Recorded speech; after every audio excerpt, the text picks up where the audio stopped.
Recent times అనే కాదు. Almost 10, 15 years నుంచి కూడా సైబర్ సెక్యూరిటీ అనే దానికి చాలా డిమాండ్ అయితే ఉందన్నమాట. ఎందుకంటే దాని యొక్క అప్లికేషన్స్ అన్ని ఉంటాయి సైబర్ సెక్యూరిటీ. సో ఈ వీడియోలో సైబర్ సెక్యూరిటీ అప్లికేషన్స్ ఏంటి?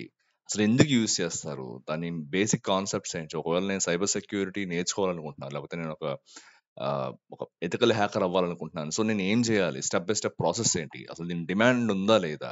ఏం నేర్చుకోవాలి? ఒక రోడ్ మ్యాప్ అనేది ఏదైనా ఉందా నేర్చుకోవడానికి అయితే డిస్కస్ చేద్దాం. సో ఎవరైతే సైబర్ సెక్యూరిటీ గురించి తెలుసుకోవాలని ఇంట్రెస్టింగ్‌గా ఉంటారో వాళ్ళైతే ఈ వీడియో చూడండనమాట. సో అప్లికేషన్స్ ఏంటి ఫస్ట్ సైబర్ సెక్యూరిటీ? సో ఎందుకంటే ఒక రకమైన ఎంగేజింగ్ కంటెంట్ ఇది ఖచ్చితంగా. ఎందుకంటే సైబర్ సెక్యూరిటీ అనే దానికి చాలా అప్లికేషన్స్ ఉంటాయన్నమాట. సో అందులో మెయిన్‌గా 4 తీసుకున్నామంటే ఒకటి ప్రొటెక్టింగ్ సెన్సిటివ్ డేటా. ఒకసారి మీరు ఆలోచించండి, ఒక ఆర్గనైజేషన్ ఉంటుంది. ఆ ఆర్గనైజేషన్‌కి చాలా సెన్సిటివ్ డేటా అంటే ఉంటుంది. Sensitive data in the sense like ఎలా అంటే వాళ్ళ యొక్క ఫైనాన్షియల్ రికార్డ్స్ ఉంటాయి. లేకపోతే ఎంప్లాయీ డీటెయిల్స్ ఉంటాయి. యూజర్ డీటెయిల్స్ ఉంటాయి. మెడికల్ రికార్డ్స్ ఉంటాయి. ఇంకా చాలా పర్సనల్ డీటెయిల్స్ అయితే ఉంటాయన్నమాట. సో ఇవన్నీ కూడా మనం ఏమంటే చాలా సెన్సిటివ్ డేటా కిందకి వస్తాయన్నమాట ఇవన్నీ కూడా. సో వీటన్నిటిని ప్రొటెక్ట్ చేయాలి. లేకపోతే ఒక షీల్డ్ లాగా అయితే వీటన్నిటిని కూడా మనం చూసుకోవాలి. లేకపోతే ఎవరు కూడా వీటిని యాక్సెస్ చేయకూడదు. బయట అనాథరైజ్డ్ పీపుల్ వీటినైతే యాక్సెస్ చేయకూడదు. అంటే మనకైతే ఖచ్చితంగా సైబర్ సెక్యూరిటీ అనేది కావాలన్నమాట ఇక్కడ ఈ పర్టిక్యులర్ అప్లికేషన్‌కి. అండ్ నెక్స్ట్ వచ్చేసి నెట్వర్క్ సెక్యూరిటీ. ఫైర్ వాల్స్ ఉంటాయి మనకి. At the same time antivirus softwares ఉంటాయి. అలానే ఇంట్రూషన్ డిటెక్షన్ సిస్టమ్స్ అని చెప్పుకుంటూ ఉంటాయన్నమాట. సో ఇవన్నీ కూడా నెట్వర్క్ సెక్యూరిటీలో చాలా కోర్ ఇవన్నీ కూడా. ఇటువంటివన్నీ కూడా మనం అప్లై చేయాలి మనం పనిచేస్తున్న కంపెనీలో. లేకపోతే ఒక కంపెనీకి ఇవన్నీ కూడా అవసరం అన్నమాట. ఈ విధంగా నెట్వర్క్ సెక్యూరిటీ ప్రొవైడ్ చేయడం అంతా కూడా. సో ఇది కూడా సైబర్ సెక్యూరిటీలో ఒక పార్ట్ అన్నమాట. అండ్ నెక్స్ట్ వచ్చి క్లౌడ్ సెక్యూరిటీ. మనం ఇప్పుడు చూస్తున్నాం. ఏది కూడా డేటా అంతా కూడా మన దగ్గర ఉన్నట్లే. క్లౌడ్ అంటే ఏంటంటే అది ఎక్కడో ఉండదు కదా! అది కూడా ఒక చోట ఉన్న కంప్యూటర్ అంతే. మనం ఇక్కడ కూర్చొని అక్కడెక్కడో ఉన్న కంప్యూటర్‌ని మనం యాక్సెస్ చేస్తాం. సో ఇప్పుడు ఏమవుతుంది, ఇంత డేటా, మన డేటా, పర్సనల్ డేటా, మనం డైలీ యూజ్ చేసే డేటా అంతా కూడా ఎక్కడో వెళ్లి స్టోర్ అవుతూ ఉంటుందన్నమాట. సో ఆ పర్టిక్యులర్ స్టోరేజ్‌కి కూడా సెక్యూరిటీ అనేది ఉండాలి కదా! సో వాటికి కూడా క్లౌడ్ డేటా కూడా మనం సెక్యూరిటీ ప్రొవైడ్ చేయొచ్చన్నమాట సైబర్ సెక్యూరిటీ ద్వారా. అండ్ నెక్స్ట్ వచ్చేసి అప్లికేషన్ సెక్యూరిటీ. మనం ఎన్నో వందల అప్లికేషన్‌లు వాడుతూ ఉంటాం. లేకపోతే వెబ్ అప్లికేషన్స్ వాడుతూ ఉంటాం అన్నమాట. సో చాలా సెన్సిటివ్ డేటా అయితే మనం డైలీ ఎంటర్ చేస్తూ ఉంటాం మేడం. సపోజ్ ఒక ఎగ్జాంపుల్ చెప్తాను మీకు. మీరు ఒక ఒక కొంతమంది ఉంటారు యూజర్స్. వాళ్ళు ఎలా అంటే వాళ్ళకి పాపం మెంటల్ హెల్త్ అనేది సరిగ్గా ఉండదనమాట. ఏదైనా ఒక చిన్న విషయం వచ్చిందంటే ఎక్కువ యాంగ్జైటీ ఫీల్ అవుతుంటారు. సో వాళ్ళు ఏం చేస్తుంటారంటే ఒక అప్లికేషన్ ఓపెన్ చేసి డైలీ జర్నల్ అనేది పోస్ట్ చేస్తుంటారు వాళ్ళు. అంటే వాళ్ళ యొక్క మెంటల్ స్టేటస్ ఎట్లా ఉంది ఆ టైంలో, లేకపోతే వాళ్ళు ఏ రకంగా ఫీల్ అవుతున్నారని చెప్పి. సో ఇప్పుడు ఏమవుతుంది, సిస్టమ్ అది తీసుకొని, సపోజ్ అది ఒక ఏఐ సిస్టమ్ అనుకోండి. సో సిస్టమ్ అది తీసుకొని బేస్డ్ ఆన్ దేర్ మూడ్ వాళ్ళకి ఏం చేయాలో సజెస్ట్ చేస్తుందనమాట. సో ఇప్పుడు ఒకసారి మీరు ఆలోచించండి, ఇది ఎంత సెన్సిటివ్ డేటా అనేది. సో ఈ పర్టిక్యులర్ ఎంప్లాయీకి ఇన్ని ఇబ్బందులు ఉన్నాయి. లేకపోతే ఇన్ని కండిషన్స్‌తో అతనైతే బాధపడుతున్నాడని జెప్పి, ఈ డేటా గనుక బయటకి ఎవరికన్నా లీక్ అయిందంటే, అంటే ఇతనికి శత్రువులు గాని, లేకపోతే ఇతనంటే నచ్చని వారు గాని లీక్ అయిందంటే, ఈ విధంగా తను వేరియస్ థింగ్స్‌తో బాధపడుతున్నాడని తెలిస్తే, అతనికి ఇతను ఏమైనా హార్మ్ జేయొచ్చు కదా! వేరే వాళ్ళు ఎవరైనా సరే. సో ఇటువంటి సెన్సిటివ్ డేటా చాలా అనేది ఉంటుందన్నమాట. సో మనం వాడుతున్న అప్లికేషన్స్‌లో మనం ఎంటర్ చేస్తూ ఉంటాం. మనకు తెలియకుండానే చాలా సార్లు. ఇదని కాదు, ఫర్ ఎగ్జాంపుల్ చెప్తున్నా. సో ఈ విధమైనటువంటి అప్లికేషన్స్‌కి కూడా మనం సెక్యూరిటీ అయితే ప్రొవైడ్ చేయొచ్చనమాట సైబర్ సెక్యూరిటీ ద్వారా. సో ఇవి కొన్ని అప్లికేషన్స్ అన్నమాట సైబర్ సెక్యూరిటీకి. సో ఎందువల్ల ఇంత డిమాండ్ వస్తోంది దీనికి? ఎందువల్ల మనము సైబర్ సెక్యూరిటీ నేర్చుకోవాలనుకుంటున్నాం? ఎందుకంటే మనం ఇన్ని అప్లికేషన్స్ ఉంటాయన్నమాట సైబర్ సెక్యూరిటీ. ఎందుకంటే చాలా interesting field cyber security. And at the same time ఇదేదో ఒక రోజులో నేర్చేసుకొని నేను సైబర్ సెక్యూరిటీ ఇంజినీర్ అయిపోతాను, కంపెనీలో జాయిన్ అయిపోతాను అంటే చాలా కష్టం అనమాట ఈ ప్రాసెస్ అంతా కూడా. చాలా నేర్చుకోవాల్సి ఉంటుంది.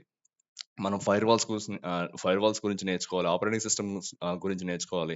నెట్వర్కింగ్ లేయర్స్ గురించి నేర్చుకోవాలి. చాలా నేర్చుకోవాలన్నమాట. సో స్టెప్ బై స్టెప్ చూద్దామన్నమాట. ఎలా చేయాలి ఏంటి అని చెప్పి. సో ఇప్పుడు మనకు ఒక ఐడియా వచ్చింది కదా! ఎందుకు యూజ్ చేస్తారు సైబర్ సెక్యూరిటీ అనేది. సో నెక్స్ట్ ఏమంటే 2024లో ఎలా ఉండబోతోంది? దీనికి ఏం నేర్చుకోవాలి అని చెప్పేసి చూద్దాం. సో దీనికైతే డిమాండ్ అయితే ఎప్పటికీ ఉంటుంది. ఎప్పుడు కూడా సిస్టమ్స్ అనేవి ఎప్పుడు కూడా వల్నరబుల్ గానే ఉంటాయి. సో మనం ఏమంటే ఎప్పటికప్పుడు హ్యాకర్స్ అనేవాళ్ళు ఏం చేస్తుంటారంటే కొత్త కొత్త వేస్ కనిపెడుతూ ఉంటారనమాట ఒక సిస్టమ్‌లోకి ఎంటర్ అవ్వడానికి. సో అటువంటివి మనం ముందుగానే చేసి వాళ్ళకి చెప్పగలగాలనమాట. ఏయ్! మీ దగ్గర ఈ ప్రాబ్లమ్ ఉంది. దీన్నైతే మీరు రెక్టిఫై చేసుకోవాలని చెప్పి. సో దీన్ని ఎథికల్ హ్యాకింగ్ అంటాం అనమాట. సో ఈ విధమైన ఇలాంటి ఎథికల్ హ్యాకర్స్ కూడా మంచి డిమాండ్ అయితే ఉంటుందనమాట. సో ఎవరైతే ఈ విధంగా కెరీర్ చూజ్ చేసుకోవాలనుకుంటున్నారో ఒక ఆర్గనైజేషన్‌కి లేకపోతే వాళ్ళు ప్రొవైడ్ చేసే టూల్స్‌కి, సాఫ్ట్‌వేర్స్‌కి ఎవరైతే సెక్యూరిటీ ప్రొవైడ్ చేయాలనుకుంటున్నారో వాళ్ళైతే ఈ సైబర్ సెక్యూరిటీ ఫీల్డ్ అయితే ఎంచుకోండి అనమాట. సో ఎలా నేర్చుకోవాలి? స్టెప్ బై స్టెప్ ప్రాసెస్ ఏంటి దీనికి? ఎట్లా ఉంటుందని చెప్పామంటే ఫస్ట్ మీరు ఇనీషియల్‌గా చేయాల్సిందేమంటే, ఒక స్ట్రాంగ్ ఫౌండేషన్ అయితే మీరు బిల్డ్ చేసుకోవాలనమాట. వేటి మీద బిల్డ్ చేసుకోవాలి. మీరు ఫస్ట్ నేర్చుకోవాల్సింది నెట్వర్కింగ్ బేసిక్స్ నేర్చుకోవాలి.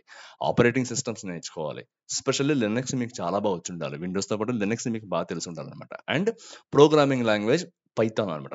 నా సజెషన్ ఏమంటే పైథాన్ నేర్చుకోండి. ఎవరైతే పైథాన్ అండ్ లినక్స్ నేర్చుకుంటారో ఇది డెడ్లీ కాంబినేషన్ అనమాట. పైథాన్ కమ్ లినక్స్ అనమాట. సో, ఇవైతే మీకు కంపల్సరీ వచ్చుండాలి. Networking basics, operating systems, Python with Linux అనమాట. ఇవైతే మీకు ఖచ్చితంగా వచ్చుండాలనమాట. ఇవి ఒక ఫౌండేషన్ అనేవి మీకు ఇస్తాయనమాట. అసలు ఏంటి బ్యాక్‌గ్రౌండ్ ఎట్లా వర్క్ అవుతుంది అని చెప్పి. నెక్స్ట్ మీరేం చేయాలంటే కోర్ సెక్యూరిటీ కాన్సెప్ట్స్ కొన్ని ఉంటాయన్నమాట. ఎట్లా అంటే మనకి క్రిప్టోగ్రఫీ అని ఉంటుంది. ఫైర్ వాల్స్ అని ఉంటాయి. ఇంట్రూషన్ డిటెక్షన్ సిస్టమ్స్ ఉంటాయి. At the same time secure coding practices అని చెప్పి కొన్ని ఉంటాయన్నమాట. సో, ఈ కోర్ కాన్సెప్ట్స్ అయితే మీరు నేర్చుకోవాలన్నమాట సైబర్ సెక్యూరిటీకి రిలేటెడ్‌గా ఉన్నవి. సో, వన్స్ ఇప్పుడు మీకు ఒక స్ట్రాంగ్ ఫౌండేషన్ వచ్చేసింది. అట్ ద సేమ్ టైమ్ మీరు ఒక కోర్ ప్రాక్టీస్ అయితే తీసుకున్నారు. కోర్ సెక్యూరిటీ కాన్సెప్ట్ తీసుకున్నారు. దాన్నయితే ఎక్సెల్ చేశారు. నెక్స్ట్ ఏం చేయాలి? మీరు వన్స్ ఇవన్నీ వచ్చిన తర్వాత మీరేం చేస్తారంటే ఎథికల్ హ్యాకింగ్ ట్రై చేయండి. మీకు ఇంట్రెస్ట్ ఉంటే ఎథికల్ హ్యాకింగ్ ట్రై చేయండి. లేకపోతే క్లౌడ్ సెక్యూరిటీ మనం ఫస్ట్‌లో చెప్పుకున్నాం కదా! క్లౌడ్ సెక్యూరిటీకి ట్రై చేయండి. లేకపోతే అప్లికేషన్ సెక్యూరిటీ. సో, మీకు దేని మీద ఇంట్రెస్ట్ ఉంది? మీరు ఒక స్పెసిఫిక్‌గా ఒక సాఫ్ట్‌వేర్ రిలేటెడ్‌గా సెక్యూరిటీ ప్రొవైడ్ చేద్దాం అనుకుంటున్నారా? లేకపోతే క్లౌడ్ స్టోరేజెస్‌కి మీరు సెక్యూరిటీ ప్రొవైడ్ చేద్దాం అనుకుంటున్నారా? లేకపోతే ఈ విధంగా ఎథికల్ హ్యాకింగ్ చేసి ఒక కంపెనీ యూజ్ చేసే ప్రొడక్ట్స్ కానీ, లేకపోతే సాఫ్ట్‌వేర్‌లో గానీ, లేకపోతే వాళ్ళ సిస్టమ్‌లో గానీ ఏమైనా వల్నరబిలిటీస్ ఉన్నాయంటే కంపెనీస్‌కి చెప్పి మీరైతే ఆహ్, జాబ్ చేద్దాం అనుకుంటున్నారా? ఇటువంటి వాటి యాక్చువల్లీ మనం చాలా న్యూస్ కూడా చూస్తూ ఉంటాం అన్నమాట. సో, గూగుల్‌లో ఉన్న ఒక బగ్ కనిపెట్టి ఒక పర్సన్ ఇన్ని లక్షలు సంపాదించారు. లేకపోతే మైక్రోసాఫ్ట్‌లో ఉన్న ఒక బగ్‌ని చూపించి ఒక ఒక ఎంప్లాయీ ఇంత సాలరీ లేకపోతే ఇంత ఎక్కువ పే అయితే తీసుకున్నారని చెప్పి మనం చూస్తూనే ఉంటాం అన్నమాట. సో, ఈ విధంగా వీటిని ఏమంటామంటే ఎథికల్ హ్యాకర్స్ అంటాం అన్నమాట వీళ్ళని. సో, వీళ్ళు చెప్తారు ముందరే ఇక్కడ ఒక వల్నరబిలిటీ ఉంది మీ సిస్టమ్‌లో. ఖచ్చితంగా వీళ్ళైతే హ్యాక్ చేయగలుగుతారు మీ సిస్టమ్ అని చెప్పి వీళ్ళు చెప్తారన్నమాట. సో, మీరేం చేస్తారంటే ఇటువంటివి నేర్చుకున్నారంటే అటువంటివి కూడా చేయడానికి చాలా ఛాన్స్ ఉంటుందన్నమాట. సో, ఆ విధంగా మీరు కూడా బగ్స్ ఫైండ్ ఔట్ చేసి మీరు కూడా మనీ అయితే ఎర్న్ చేయొచ్చన్నమాట. బట్ ఏది కూడా గుర్తుపెట్టుకోండి. ఈ నెట్వర్కింగ్ నేర్చుకోవడం at the same time Python, Linux ఇవన్నీ నేర్చుకోవడం వన్ డేలో అయితే అయిపోదు ఫ్రెండ్స్ అప్పుడు. చాలా కష్టం అన్నమాట. ఎందుకంటే ఆపరేటింగ్ సిస్టమ్ లినక్స్ నేర్చుకోవడం అనేది చాలా కష్టం అంతా కూడా. సో, ఇదొక లాంగ్ ప్రాసెస్ అన్నమాట. ఇది కూడా వన్ డేలో అయిపోదు కాబట్టి మీరు టైం పెట్టుకోండి. ఒక 6 మంత్స్ లేకపోతే 1 ఇయర్ టైం పెట్టుకోండి. స్టెప్ బై స్టెప్ మనం ఏదైతే చెప్పుకున్నామో దాన్నైతే ఫాలో అయ్యి మీరైతే ఒక సైబర్ సెక్యూరిటీ ఇంజినియర్ కింద ట్రాన్స్‌ఫార్మ్ అవ్వడానికి అయితే ట్రై చేయండి అన్నమాట. యాస్ మనం చూసుకుందామంటే 2024లో దీనికి చాలా డిమాండ్ అయితే ఉందన్నమాట.